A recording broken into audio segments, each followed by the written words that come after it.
Today we're going to be continuing our Let's Play of Resident Evil 4. Leon, I've been able to get some new info that might help you. Fill me in.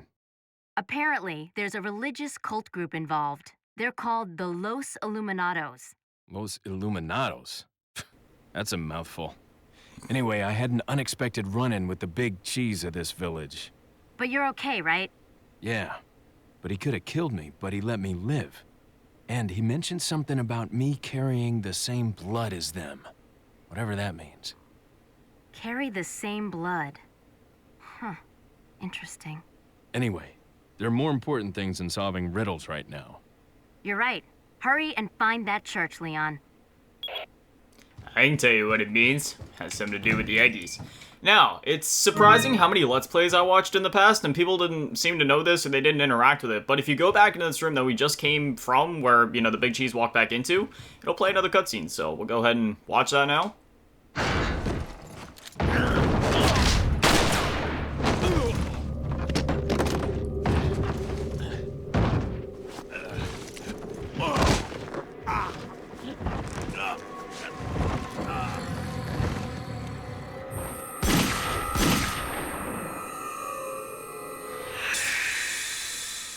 That red dress looks familiar.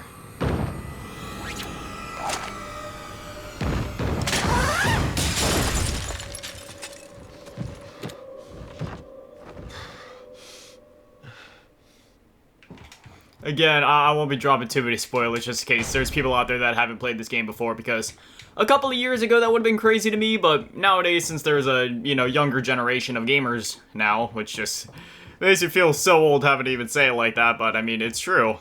You know, there's a chance that there's people watching this that just haven't played this game before, which really would be a shame. I do recommend you play this game, even if this series is your first exposure to, and even if you watch it all the way through, I would still recommend just experiencing it for yourself, because even watching it and knowing the story beats, you know, that's one thing, but just playing it for yourself and having that experience is awesome. But anyway, we have a surprise waiting for us outside, and yeah, it's a familiar face to be sure, so we're gonna go ahead and pull the shotty back out.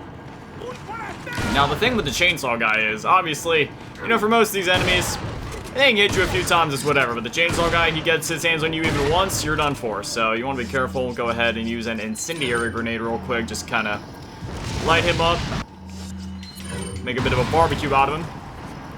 Alright, so if you want to get back up, okay, yeah. Probably a few TMP rounds ought to do the trick at this point. No? A little bit more yet? Alright, how about some handgun rounds? So we put a lot into him, yeah, there we go. Now he's down. He's gonna be on stun by the time I actually get to him, so, ooh, yeah, there we go, there's the ruby. Which, the ruby is actually what we would have gotten if we would have summoned in that other chainsaw guy back in the village originally, as I've been talking about. Alright, so we got some more handgun ammo, and now there's gonna be somebody waiting for us in here, so we'll just go ahead and pop her in the face real quick, just like that. Kick her, open that box while we're at it. Get you in the crotch! No more babies for you! Even though you're a woman. I think I did enough lacerations to where she probably wouldn't be able to. Oh, you know what? I'm just gonna stop right there. I'm not even gonna carry on. There's some jokes where you just gotta cut it. All right, now I would shank these guys, but since there's some, you know what? Actually, I think I can get away with it.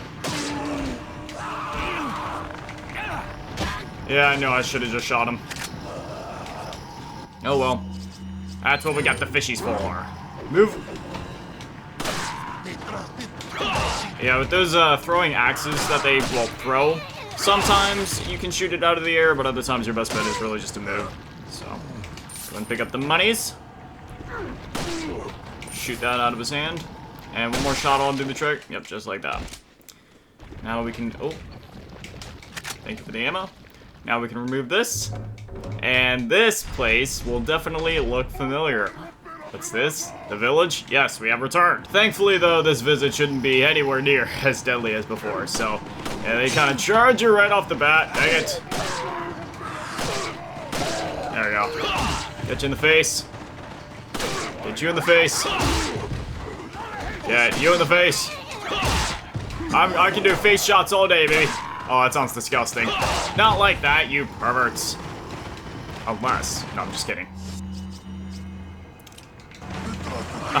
I was gonna switch to another weapon, but I realized I've made the grave mistake of not reloading anything, which is really a bad idea in this game. So we're gonna run around this way. Like I said, I don't plan to kill every enemy in this playthrough, but I do want to be at least somewhat thorough. I don't want to just run past everything now. And sometimes they can drop you some real goodies. Whether that be money or ammos or... Ow! I'm to eat the big bass. Oh well, at least Leon's getting his protein in, am I right? Normally he's a bit of a vegan. He eats only herbs and first aid sprays, but... Well, I guess he doesn't eat first aid sprays. He sprays himself with the spray, but you know what I mean. Back up. You're getting a little close for comfort there. There you go. Popping heads. Like it's nobody's business. Alright. Woo. Make your head look like a squashed watermelon. Popping heads. Alright. Now we have a ton of TMP ammo. See, that's part of why I wanted to kill enemies too, because like sure you expend a few extra bullets by actually killing them in the first place, but now we are just stacked on TMP ammo. And realistically, when it comes to pulling off like those face kicks that we've been doing, it doesn't matter how much damage you do, as long as you hit their face hitbox, that's enough to trigger the whole stun animation so you can actually run up and kick them. So realistically, we have hundreds of kicks available to us now, which is really nice. But if you remember at the end of the last episode, we just picked up an insignia key, and if you see the symbol on this door, you can probably assume where this is going. We can now enter this building that we did not even go near before. And now we have the safe room music, which is really cool in Resident Evil 4. Or it's, you know, it's just, I don't know, I guess it's, because you have the main typewriter save music, but then you also have the safe room music, you know what I mean? There are two kind of different things. But it's just, you know what, we're just gonna hang out for a sec. It's just, it's so ethereal and so calming.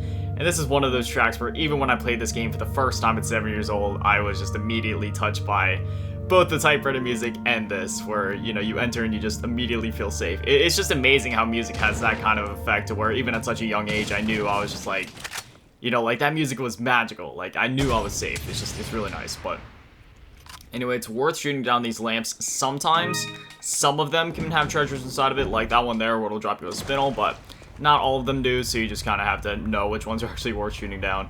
But otherwise, I mean, they're still useful because you can use that as kind of like an offensive strategy against enemies. So say, you know, you got a horde of ganados coming at you, which that is what the enemies are called in this game, by the way. They're called ganados, you know, the infected villagers and other enemies we'll see throughout the game. But you shoot that down, lights them on fire, and it's really great for like later in the castle, especially where, say you got like 10 of those guys coming at you once, you shoot that down, that's that. But we picked up a ton of treasures, so we're gonna go ahead and talk to the merchant. Got something that might interest you.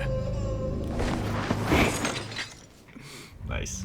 Alright, now we do not have enough of the medallions yet in order to get the Punisher, but we are definitely getting closer. So I'm going to go ahead and buy the stock for the TMP just because, you know, it's not necessary per se, but it does kind of help with like the accuracy and such. So we'll also go ahead and sell off all the jewels we've been picking up. So go ahead and get rid of the 4 spinels, the ruby, which is worth 10k, the elegant headdress, which is worth 10k, and then we still have the beer steam, which we will not be getting rid of yet. I'm not going to worry about tuning anything up yet, since we're still kind of in the early stages of just buying weapons, getting stocked up and stuff. I will buy a first aid spray just to be safe. Go ahead and put that there. We do need to reorganize the inventory at some point. Just kind of go ahead and haphazardly throw some of the stuff around here. I don't want to spend too much time on this stuff throughout the series, but at the same time, I do want to keep it at least somewhat organized. So we'll just kind of keep some of the health things together, kind of just... There's a little bit of random space down there. I'll just toss an egg down there. Why not? The fish, we can spin that around and put it like that. That's fine enough for now. But for now, we'll move on then. Let's go ahead and go through here.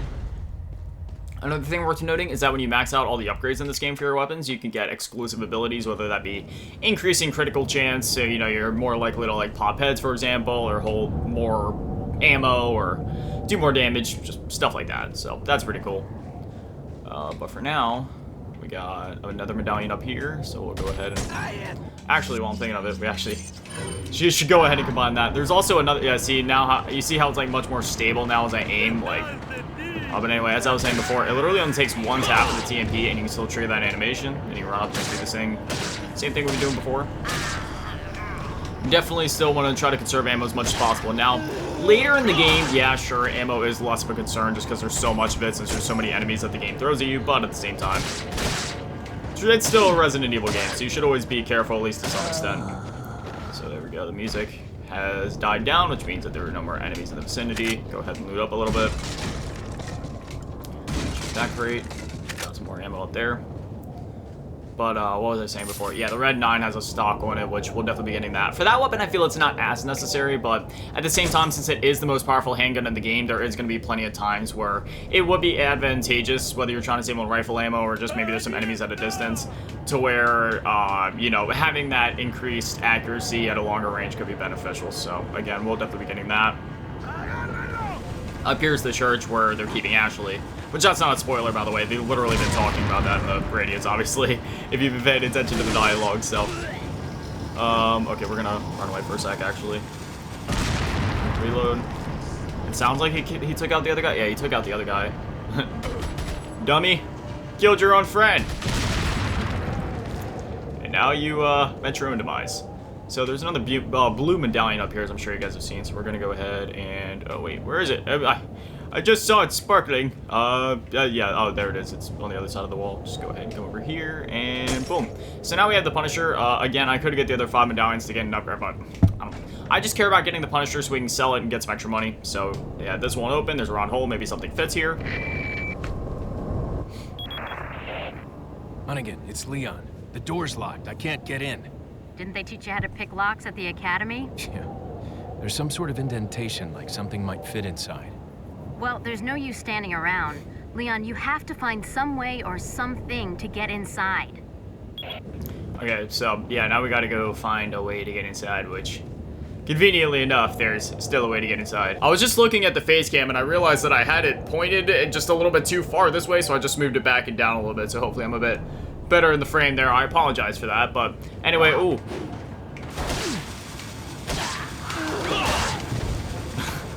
Gotta be careful. Okay, so now we're gonna take him out, and he's gonna explode.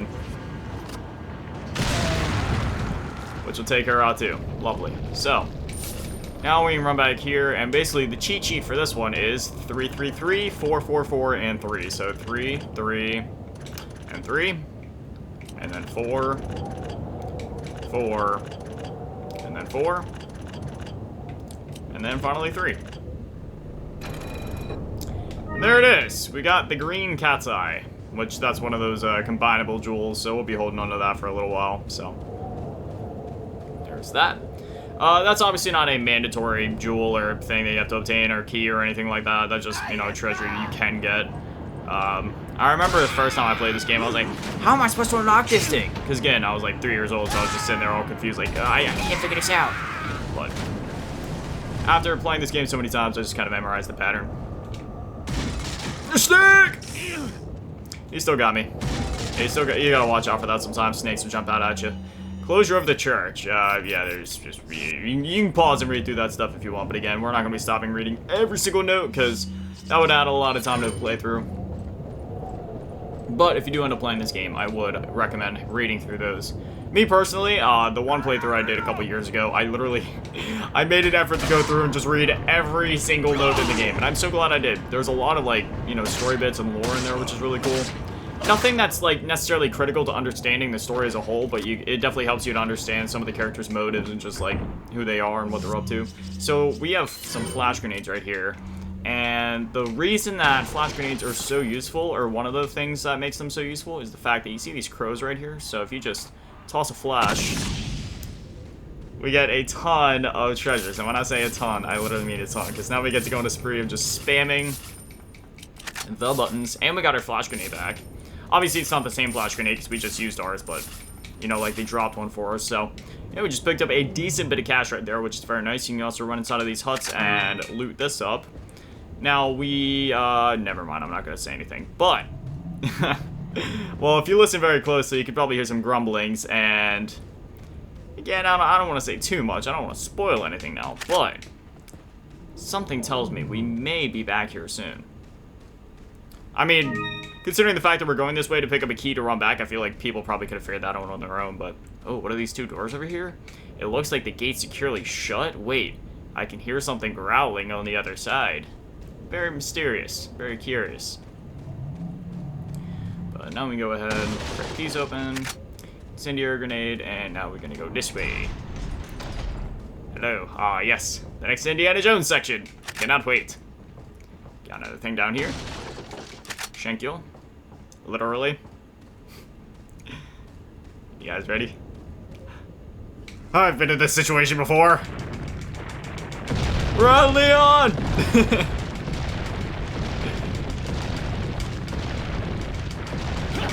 There we go. I made it in one piece. Switch back to the. Oh man, see, that's what I'm talking about. Look how much ammo we got. That's what I've been saying. Like anytime we get hit or we've been expending ammo, I'm not worried about it because I already know we're gonna be just fine. And I kick. Oh, I was gonna try to kick him back into the explosive there, but I'll just do it that way. Knock him off to his demise. Anyways, now we just kind of keep running up through here. We got a guy up here. Oh, that was close. Please. Gotcha. Down. Okay, you know what? We're just gonna go for it. Run into it. You dummy. Oh, look at that gold chicken egg. That has the same properties as a first aid spray in the way that it fully heals you, so that is very useful. Go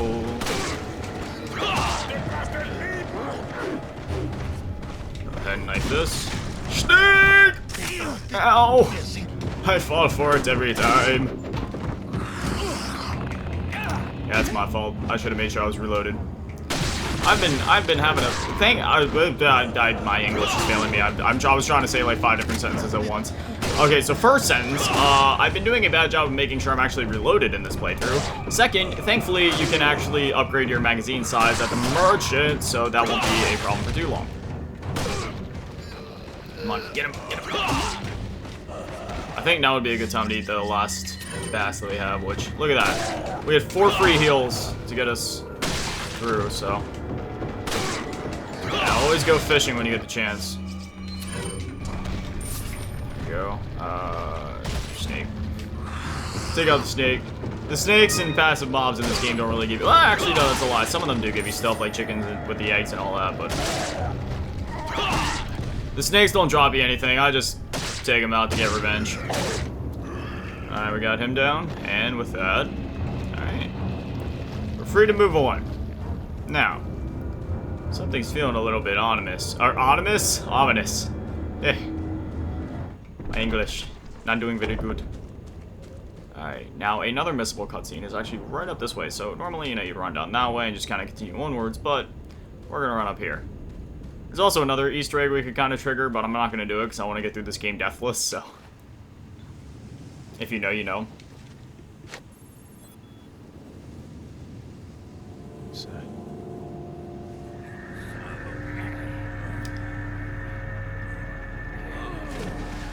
Shit. Vámonos. Okay, ándale. That's the other officer from earlier. Remember, we found one in the village? That's the other one there.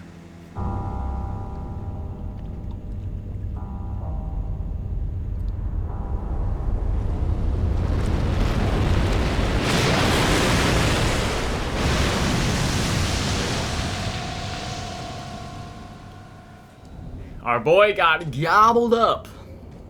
So the one Easter egg I was talking about, which, again, I'm not going to do it just because I do want to get through the game deathless, but you can find videos of it on YouTube and such. Basically, if you run down here to the end of the lake and you shoot the water, that same giant lake monster will come up and eat you. And that's it. It just eats you and you die. And it sends you back to the last checkpoint. So that is something you can do. Is it something that we're going to do? No, definitely not. But it's something that you can do. So, monies, green herb, and yeah, that should be all. There is a typewriter in there, but we're almost at the end of the chapter as is. So, without further ado, yeah, you just stand here and start shooting. And there is more fishies, which can make it tempting, because theoretically you get more heals, but yeah, we're just gonna get on the boat. And now at this point, it's very calming. You know, we can just sail around on this little boat. Oh, wait, maybe it's not so calming after all.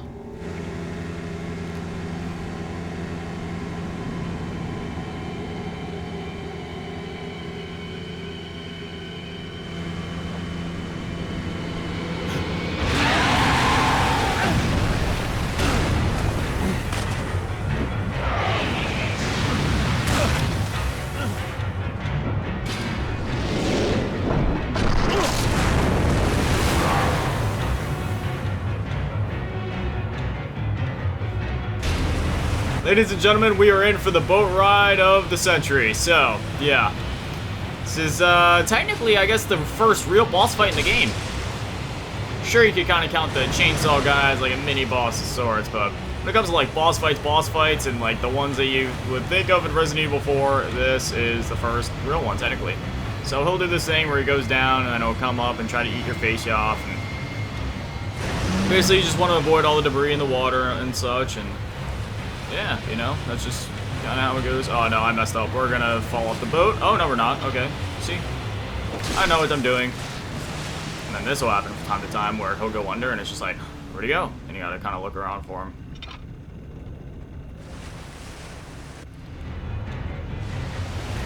Oh, no, I see him. He's right over here. And basically, you just have to hit him at least once, so... But you always want to try to sneak in just a couple extra shots if you can. You can usually get in an extra 1 or 2. 2 if you're lucky. Ah! Why did my cursor... like, the cursor went all the way off to that side. That was weird. Can I get in? Yeah, I can get in an extra hit before we have to turn. There we go. Yeah, we want to go this way. Phew, that was close. Come on. Turn me around. Ah! Is he going under again? Wow, that's surprising. Seems he's been going under... It seems like he's going under a lot more frequently for some reason. Oh, that's not good. Okay, there we go, we got him.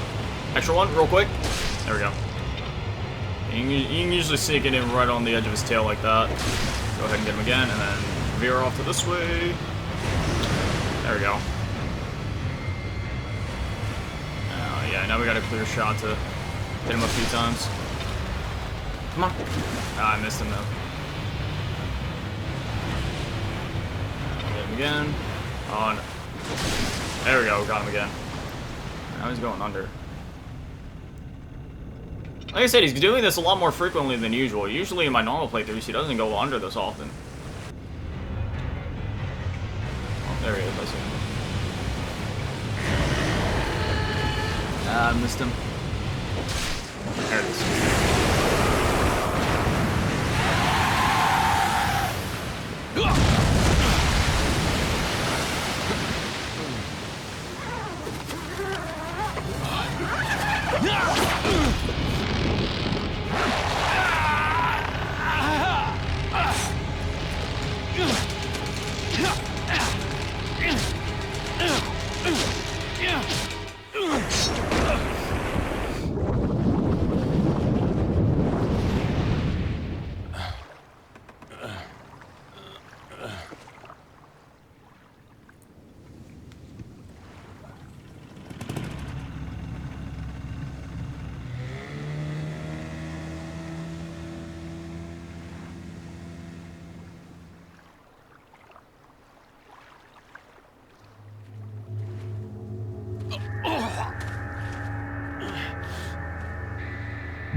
With that is the end of the chapter, ladies and gentlemen. Leaving off on a bit of a cliffhanger, if I do say so myself, but I'm gonna go ahead and save just to get the typewriter music going as usual. But man, oh man, we are already on to 2-1, and honestly, with a lot of series on this channel, I always try to keep a variety with the kind of videos I make, where it's just like, one night I'll do a part of the series, the next we'll just go to another thing, but I don't know what it is, man. There's just something with these kinds of videos lately where once I start a series, I just want to binge it and just keep making videos on it. Furthermore, this Let's Play style of video has just been so much fun to make. I don't know what it is. I guess it's just because I've been making the same kind of videos for a while now, like the same like editing style and such. And there's nothing wrong with that. I love making videos like that, and I'm going to continue to keep making videos like that. But it's just switching it up and making that kind of content, not only that I'm nostalgic for, but that I've also just had a longing to try to make for a while now. So being able to make this kind of content along with my usual kind is just...